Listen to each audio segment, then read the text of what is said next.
Саламатсыздар ма әріптестер, қалайсыздар, қалдарыңыз қалай? Менің даусым естіліп жатыр ма? Менде екінші телефоннан Zoom ашылмай қалған. Анимационный маркетинг планымен маркетингті разбор жасап бүгін үйренейік десем, сонымен слайдым ашылмай тұр. Сондықтан мен сіздерге екінші телефонмен кіріп отырмын. Қазір бұл жақта маркетинг план доллармен тұр. Енді басқа елдегі партнерларға түсіндіруге біз доллардың слайдын жасағанбыз. Осы слайд бойынша енді алдағы уақытта негізі түсіндіреміз маркетинг жүйесін. Жалпы осы Джумун Груп корпорациясында қазіргі таңда Zoom'да отырған тек қана партнерлар сияқты, мен білсем. Қонақтар жоқ-ау деймін, қателеспесем. Сондықтан бүгінге тек қана маркетингтен разбор жасаймыз деп ойлаймын. Тағы да саламатсыздар ма? Менің есімім Дархан, жалпы Алматы қаласында тұрамыз. Осы бизнесті бастағанымызға 7 айдан асты. Қазіргі таңда Қазақстан бойынша және де Россия, Қырғызстан, Өзбекстан, Әзірбайжан қазіргі таңда үлкен командалар құрылып жатыр. Джумун Груп корпорациясының қазіргі таңда бізге продуктысы мен маркетинг планы, демек франшизасы ұнағандықтан біз қазіргі таңда өз-өзімізге жауапкершілік алып, логистика мәселесін өз тұрғымыздан шешіп, официально ашылмаған елдерге логистикалық компания іздек арқылы жіберіп жатырмыз, карголар арқылы жіберіп жатырмыз. Жалпы Джумун Груп корпорациясының маркетингінің маржасын түсінген бүкіл лидерлер тұрақты түрде осы тұрғыдан жақсылап өздері жұмыс жасап жатыр. Енді бизнес өзімдікі деген соң әркім өз командасына товарын жеткізіп жатыр. Оны не үшін айтып жатырмын? Өздеріңізде қазіргі таңда традиционный бір бизнес бастағыларыңыз келсе, ИП ашып, например, Қытай арқылы бір зат алып келсеңіз де, сіз өзіңіз товарыңызды алып келесіз, өзіңіз реклама, өзіңіз менеджер жалдайсыз, жалпы колл-центр жалдайсыз, жалпы товарыңызды өткізесіз, сезонный товарды сезонда сатуға асығасыз.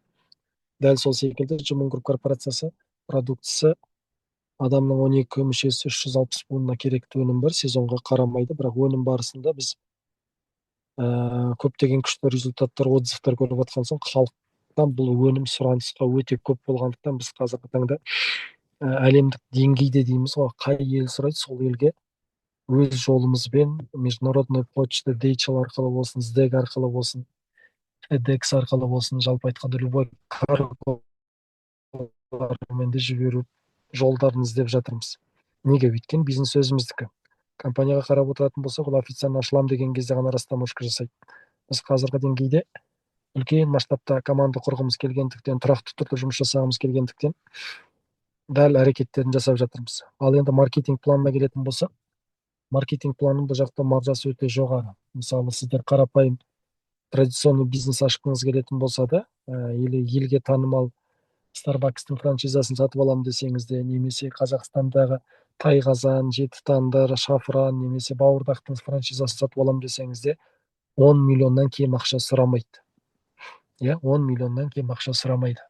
Ал бұл жақта компанияның сіз өзіңізге керекті, денсаулығыңызға инвестиция жасай керекті өнімді франшизасын тегін береді. Демек, маркетинг план тегін береді. Өміріңізде бір ақ рет ақша саласыз, одан кейін гарантия беремін, что бұл компанияға еш уақытта ақша салмайсыз. Джумун Груп сияқты деген маркетингтарда да келіп жатыр. Оны жасыратын ештеңесі жоқ. Long Ridge бар, Судокун бар. Ешқайсысы Джумун Груптың маркетинг планына татымайды. Long Ridge'да звездный болезнь бар, статусный болезньдер бар. Астыңнан 2 жылды шықпай, сен 17%-ке шықпайсың. Астыңнан 3 жылды шықпай, сен 19%-ке шықпайсың. Астыңнан 4 жылды шықпай, сен 19%-ке шықпайсың. То есть статусқа Джумун Груп сияқты деп, Судоко деген бір проект деген. Старт 30 мың теңгемен басталғаннан бизнес бастамайсың, 300 мың теңгемен бастайсың. Тоже звездная болезнь бар, V1, V2, V3 деген секілді. Сондықтан мен әрдайым айтамын, есептей білген адамға цифр адамды еш уақыт алдамайды. Кеше Әзірбайжанға барғанда, Өзбекстанға барғанда осы сөздің прямой орысшасын аударып айтамын, не обман. Сондықтан ақыл тоқтаттық, өз ортамыз бар, құда жекжатымыз бар, туысқан группалас достарымыз бар. Бір жылда 4 проект ауыстырып, абыройды жермен жексен қылудың қажеті жоқ өзі. Сондықтан тұрақталатын проекті келді. Тұрақтап істейтін проекті келді. Ол Джумун Груп корпорациясы. Сондықтан логистикадан қиындық тудырып жатыр ма, шешіңіздер, бизнес өзіңіздікі. А так продукттың сапасына жауап беріп жатыр, системаның уақытылы түсетініне жауап беріп жатыр. Иә, продукттың сапасы өте күшті сұраныстамыз. Логистика Қазақстан бойынша товар компания өзі растамашылық жасап жатыр. Басқа елге команда құрам дедіңіз ба?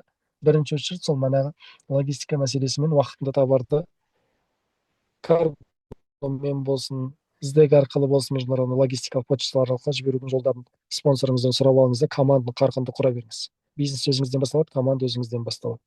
Енді қараңыздар, Джимон Груп корпорациясында біз 6 түрлі табыс бар. Бірінші түрлі табыс реферальный бонустың өзінен, партнерлардың айлық табысы $500 бастап $5000 дейін табады. Тек қана реферальный бонус.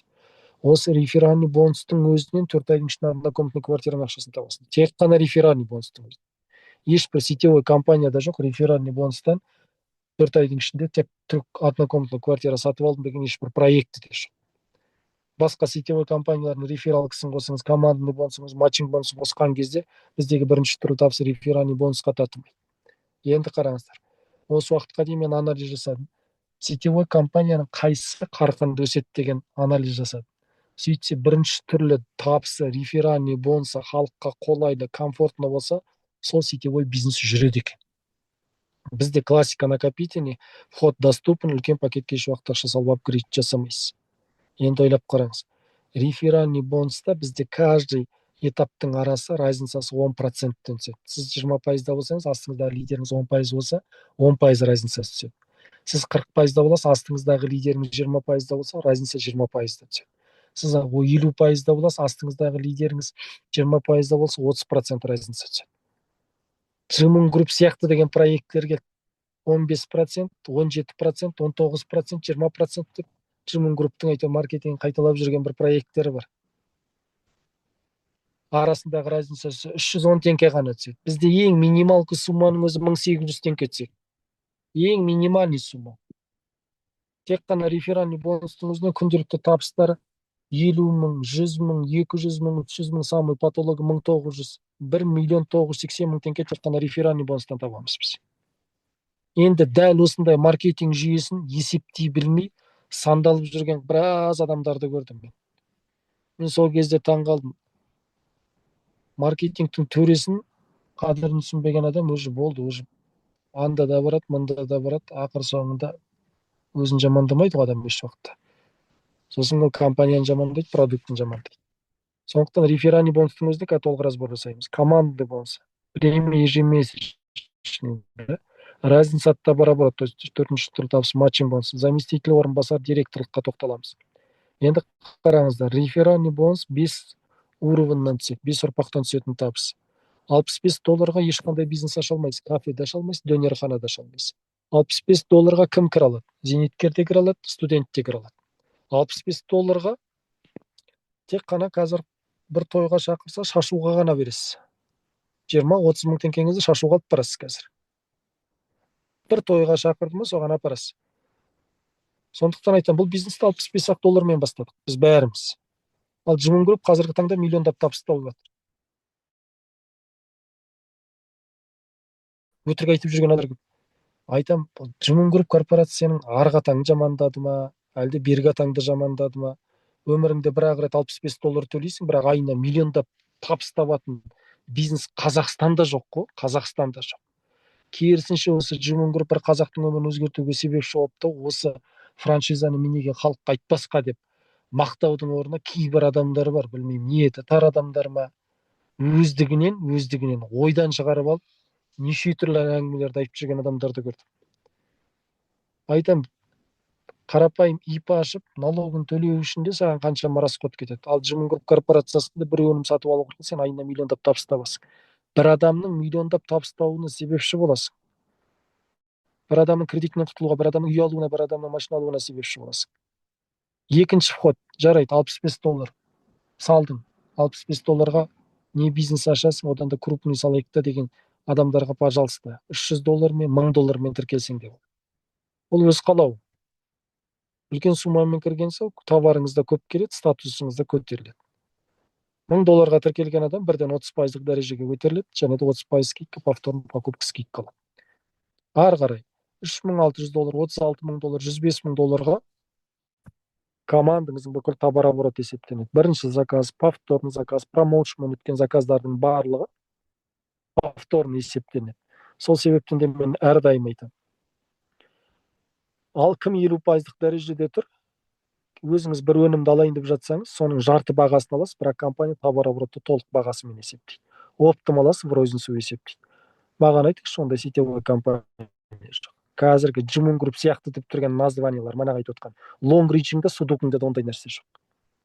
Сондықтан шатасып жүрген адамдар болады. Мен айтамын, сол жақта компанияның лидерлерінің өзіне толыққанды осы жағын түсіндірсеңдер. Джимун Групп корпорациясында бірде бір статусный болезнь жоқ, бірде бір звездный болезнь жоқ. 60% дәрежеге қаласаң да қаламасаң да шығасың. Олардағындай жұлдызға байлап тастап, статусқа байлап, астыңнан 4 жұлдыз шықпаса 5 жұлдыз болмайсың, 5 жұлдыз шықпаса 7 жұлдыз болмайсың деп статусный болезнь жоқ. Сондықтан айтамын, бірінші товар оборот, повторный товар обороттардың барлығы есептеліне береді. Әрдайымға мен осыны айтамын, маркетинг жүйесінің маржасы осында. Біздікі сондықтан корпорацияның деңгейі қазіргі таңда әлемдік деңгейде, алдағы уақытта сетевой бизнеске жаңалық алып келетін бизнес осы Джимун Групп корпорациясының франшизасы. Сондықтан ашық айтайық, продукты күшті, бірақ продуктыдан бұрын бәрімізге ақша керек. Ашығын айтайық. Ақша керек па, маркетингті есептей біліңіздер. Маркетингтің төресі керек па, онда салыстырып көріңіздер. Неге звездный болезнь бар ол проекттерде? Неге ай сайын активация бар ол проекттерде? Неге ол жақта оптың бағамен аласың, в розницу нағып есептемейді? Неге ол жақта PV-CV-ге байлап тастаған? Неге бүкіл товар оборотқа тиесілі жасаған товар обороттың ақшасын берілмейді? Соның барлығын қарастырып барып кірісіңіздер. Олар сізге сеніп келеді, олар Джимун Группты білмейді, ол Қытай бірінші рет естіп отыр, ол Қытайдан келген. Бірақ сізді естіп келеді. Сондықтан корпорацияның бір түбегейлі негізін айтыңыздар. Енді мен сіздерге айтайын, Джимун Групп корпорациясы Қытайда официально жұмыс жасайды. Заводтың істеп жатқанына 33 жыл болды, маркетинг жүйесімен істеп жатқанына 4 жыл болды. Қытайда сетевой маркетинг жүйесімен жұмыс жасауға мүлдем рұқсат бермейді. Қандай жағдайда рұқсат береді? Бірінші, шикізат өзіңнен шығып, производство завод өзіңнен болса ғана. Екінші, резервный фондта 6 миллиард 500 миллион теңге ақша тұру керек. Енді қараңыз, Джимун Групп сияқты деп жүрген лонг ричингда да, судокингда да именно Қытайда істемейді. СНГ-де істейді. Green Leaf болсын, Детай болсын, соның барлығын чатерін сұраңдар.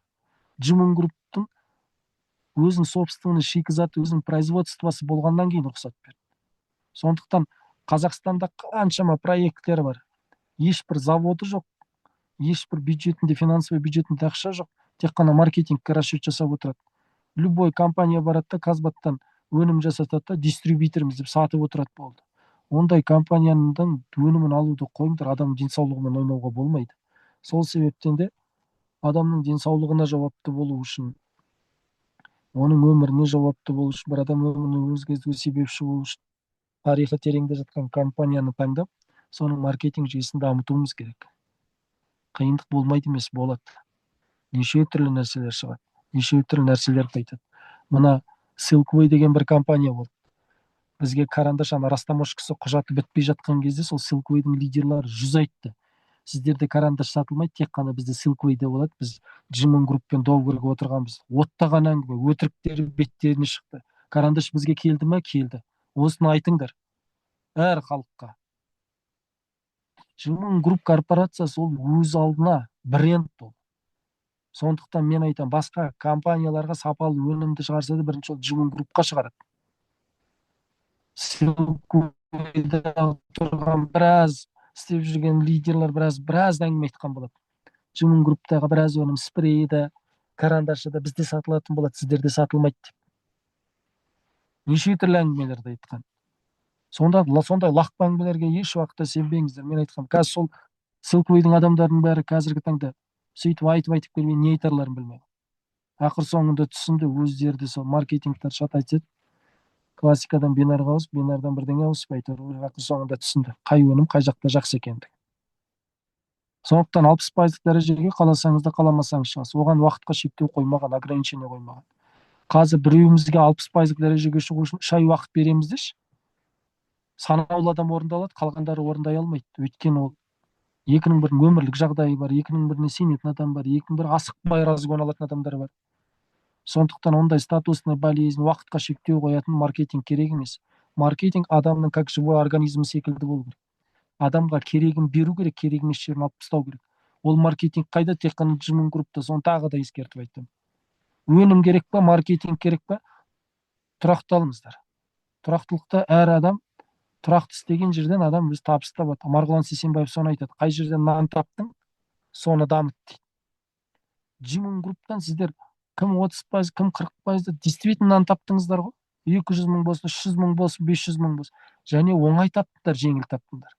Басқа сетевойдан өткен жолдарыңызбен салыстырып көрсеңіз де болады. Көп адамдар бар, жымуннан кейін барып кетіп қалып, қайтадан жымунға келіп түсінді, өйткені маркетинг планы өте күшті екендігі. Кейбір адамдар бар, кетіп қалып келуге беттері жоқ. Мен айтамын, қателеспейтін адам болмайды, әңгіме жоқ. Желі маркетинг жүйесінде барлық нәрсе болады. Сондықтан келіп, орындарын кім 40%, кім 50%, кім 30%, әркім өзінің скидкасымен, өзінің товарооборотымен маржасын алып отыра береді. Сондықтан реферальный бонусты сол жағын түсіндіріп айтыңыздар. Енді тағы бір күштісін айтайын. Ай сайын любой классикалық маркетингте активация бар. Арифлеймде 21 күн сайын. MV-де ай сайын, мерекейінде ай сайын. Мына тұрған Greenleaf дегенде ай сайын 15 пиви активат жасайсың, примерно, жоқ дегенде 20 мыңға. Статус менеджер жапқаннан айына 120 мың теңге активат жасап отырасың. Саған беретін ақшасы 150 мың, 20 мың обязательно сен активат жасауың керек. Міндеттеп қойған. Бұл жақта өмірімде бір-ақ рет қана $65 өнім алыппын, одан кейін компания маған айтқан жоқ. Или менің командам айтқан жоқ. Сіздер күшті табыс тауып жатсыздар ғой. Қайта бір квартал сайын, 3 айда бір, немесе 6 айда бір активат жасап тұр деп айтқан жоқ. То есть бұл жақта активация при маржинальной активация. То есть табыс тапқаннан кейін барып активат жасайсыз. Тек қана бірінші түрлі табыс реферальный бонустың өзінде 1 миллион теңге таптыңыз ба бір айда? Соның 900 мың теңгесін карточкаңызға шығарып аласыз. 10%-ын тек қана депозитный счетта тұрады. Балл за повторную покупку деген бөлімде. Сол жақтан өзіңізге керекті өніміңізді сатып алып отырасыз. Оны жинақтап бар, 5 айда бір заказ бересіз, оны өзіңіз білесіз. Главный компания әділетті табыс таптың, тапқан табысыңның 10%-ын депозитті счетта тұр. Ол онсыз да сіз жинақтайсыз. Тапқан табысыңыздың 10%-ын бәрібір жинақтап жүрсіз. Депозит, Каспи депозитіңізге де салып. Дәл сол секілді бұл компанияда да өте күшті. Сондықтан депозитный счетқа жиналады, 50% скидкамен, сен кері мысалы 100 мың теңге депозитный счетыңызда тұр, 50% скидкамен сізге 200 мың теңгенің өнімін береді. Компания 200 мың теңгенің товарооборотын есептейді. Өте күшті нәрсе. Енді қараңыздар. Екінші түрлі табыс ол командный бонус. Командный бонус бесконечно глубина ашылады. Командный бонус қай кезде ашылады? Сіз 60%-лық дәрежеге шыққаннан кейін ашылады. Ал компанияның Жымын Group корпорациясы алгоритмі өте күшті. Командный бонус ол аты айтып тұр, командаңыз үлкен болған кезде ғана күшті табыс түседі. Енді қараңыздар. 60%-лық дәреже деген бұл алгоритміміз өте күшті. 60%-лық дәрежеге шығып алғаннан кейін личный шақырудың азарты енді басталады. Бұл бизнеске деген желаниеңіз 2 есе артады. Неге? Өйткені бірінші линияңыздан 60%, екінші линияңыздан 50%, үшінші линияңыздан 40%, төртінші линияңыздан 30% ақша наоборот түседі. Мен ол анимационный маркетингта, мен ютубта видеосы бар, соны дұрыстап қарасаңыздар болады. Өте күшті түсіндірген. Мен сол бүгін сіздерге анимационный маркетинг планмен түсіндірем деп едім, онымен слайд ашылмай тұр. Доллар командный бонус 60%-лық дәрежеге шыққанша, тек қана реферальный бонустың өзінен ай сайын миллион, 3 миллион, 4 миллион таба бересіздер. Реферальный бонустың өзінде партнерлар бізде 500 мыңнан бастап 7 миллионға дейін табады ай сайын. Тек қана реферальный бонус. Қандай сетевой компанияны көрдіңіздер? Реферальный бонустан 7 миллион табыс таптым деген маған бір адамды көрсетіңіздерші. Любой компанияда. Ондай жоқ еш уақытта. Жымын Group корпорациясында сол патология жасалып тұр. Ай сайын реферальный бонустың өзінен $500, миллион, 2 миллион, 7 миллион, 9 миллион. Февраль айында мысалы 9 миллион тек қана реферальный бонустың өзінен. Өте күшті нәрсе. Ал 9 миллион теңгеге сіздер қазір батыс жақтан, тары жақтан одна. Ал командный бонус бесконечно глубинадан түседі. 5 ұрпақ деген ол тек қана реферальный бонус қана. Ал командный бонус бесконечно глубина түседі, шектеу қоймаған. Ал сіз бинарный маркетингті білесіз бе? Тепе-теңдік дәрежені ұстайтын. мысалы бір қолыңыз 60 000 доллар товар оборот жасаса, сізге 4% бере ме бинарный маркетингті? Бермейді, потому что равновес тепе теңдік керек. Екінші жақ қолында 60 000 доллар товар оборот болу керек, сол кезде ғана тепе теңдіктен командный бонус береді. Немесе 22 500 доллар товар оборот жасасын бір қолыңыз бинарный бонустан, маркетингті бере ме? Бермейді, равновес тепе теңдік керек. Классикалық маркетинг тепе теңдік равновесті күтіп отырмайды, бұл бинар емес, бұл матрица емес. Сондықтан әрдайым айтамын, командный бонус ол товар оборотқа әр айдың 1-нен 30-на дейінгі товар обороттан сізге есептеп береді. 22 500 долларға дейін 2% бере береді. Қой 5 000 доллар жасаңыз, қой 10 000 доллар жасаңыз. Бірақ осы 22 500 доллардан 1 доллар асып кетті ма, компания 4% береді. 60 000 доллардан 1 доллар асып кетті ма, компания сізге 5% береді. То есть процент көтеріле береді. Командный бонус бесконечно глубина түсе береді. Енді мен сіздерге айтайын, манағы Джимон Групп сияқты деп тұрған проектілерді тщательно сұраңыздар. Кейбір адамдар соны сұрамайды. Оларда анандай бір минустарын айтпайды. Кейбір компанияда бірінші заказ командный бонусқа есептелмейді. Кейбір компанияда повторный заказ командный бонустан есептелмейді. Ал бізде Джимон Групп корпорациясында бірінші заказда, повторный заказда командный бонусқа есептелінеді. То есть классикалық маркетинг, бірінші заказ, повторный заказ, промоушнмен өткен заказдың бәрі командный бонусқа есептелінеді. Командаңызда 50%, 40%, 30%, 20%, 60% скидкамен айына командаңыз, например, 60 000 долларға товар оборот жасап жатыр, бірақ компания 120 000 доллар товар оборотын есептейді сізге. Ондай манағы Джимон Групп сияқты деп тұрған проектлер ешқайсысында жоқ, соны нақтылап сұраңыздар. Әрдайым мен айтамын, есептей білген адамға цифрадан еш уақыт алдамайды. Өнім сатып мәз болып жүре бермеңіздер. Өнімді любой адам сатады қазіргі таңда. Өнім сатсаңыздар, бір стакан шөліңізді қандырғанмен білді. Компанияның маркетинг, табыс көзін сатсаңыздар, сіздер мықты лидерлер шығарасыздар. Мына тек қана спрей сатып жүрген адамдар, Джимон Группта спрей 30 000 теңге, басқа проектіде спрей 15 000 теңге деп шайып кетіп қалған адамдар бар. Ол спрей 70% пептидный органикалық өнім емес екен, артынан түсінді, что самопал спрейлар екен.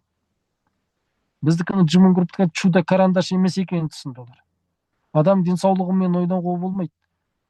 Болмайтын шабын, парасок сатып жүрген адамдар бар, жастары 60-қа келген, 50-ге келген, бірақ парашок сабын сатып жүр. Достойный продуктымен маркетинг жүйесін сату керек компанияның франшизасын. Сол кезде біз тұрақты түрде істеуіміз керек. Заман өзгерген сайын рынок өзгерді. 10 жылда бір Қазақстанға өзгеріс алып берген Джимон Групп корпорациясын істеу керек. Бұл атамыздан қалған мұра емес, бірақ халықтың көзін ашатын маркетинг жүйесіне жаңалық алып келген осы бизнес. Сондықтан осыны айтуымыз керек. Қазіргі таңда халық өнім күшті болғандықтан Джимон Групп корпорациясының өнімінің товар обороты ай сайын күшті. Товар обороты өте күшті. Сол үшін мен әрдайым айтамын, товар обороты өте жақсы болу керек деп. Енді қараңыздар, премия ежемесячный ол тұрақтылық табыс. Ай сайын манағы зарплат тұрақты түрде зарплат беріп отырады. Бұл үшінші түрлі табыс. Осы алғашқы үш түрлі табыс, реферальный бонус, командный бонус, тұрақтылық табыстан ай сайын қазіргі таңда партнерлардың айлық табыстары 7 миллион, 10 миллион, 30 миллион тек қана Қазақстандағы әріптестердің өзі күшті табыстап жүр. Осы үш түрлі табысқа компания ешқандай звездный болезнь, статусный болезнь қойған жоқ. Жұлдызға байлап қойып, процентке байлап қойып, статусқа байлап қойған жоқ. Ондай маркетинг қолымызда тұр, бірақ өзіміз жүрміз. Әртүрлі маркетингті тыңдап, подушка безопасности бар ма, жоқ па, Қазақстан небір проект ашылып жатыр, соны басы болып тұрып алайық деп жүрген адамдардың жүзін көрдік. Бір жылда 4 проект ауыстыратын адамдармен мен шыны керек. Сәлем түзу, аман сау, қалайсыз? Бірақ ананың артынан жүру керек емес екенін түсінемші. Сондықтан мен ондай адамдардың уже біразын көрдік, шыны керек. Сіздер де көрген боларсыздар. Сондықтан анализ жасайсыздар. Ары қарай разница от товара оборот, сіз ғана командный бонусқа шықпайсыз, астыңыздағы лидерларыңыз да командный бонусқа шығады. Ол кезде бірақ 13%-ға шығу шарт емес. Ойлап қалмаңыздар, 13%-ға шықса ғана разница от товара оборот төлейді екен. Кеше бір партнерларымыз айтады, тапқан табыстан разница төлейді деп түсініп жүріп қойды. Олай емес. Бұл жақта товар обороттан разница төлейді. Түсіндіңіздер ме? Бұл үлкен ақша. Кейбір адамдар матчинг бонуспен шатастырып жүр. Ол матчинг бонус. Тапқан табысынан 30% беретін ол матчинг бонус. Ал мына командный товарообороттан разница, ол тек командный товарообороттың разницасынан төлейді. Ең кішкентай команданың 22 500 доллар товарооборот жасай ма, өзіне 2% алады, арасындағы разница 11%, сол 22 500 доллардың товарооборотынан төлейді сізге 11%. 60 000 доллар товарооборот жасап жатқан команда өзіне 4% алады, бірақ разница 9% саған төлейді. Дәл солай.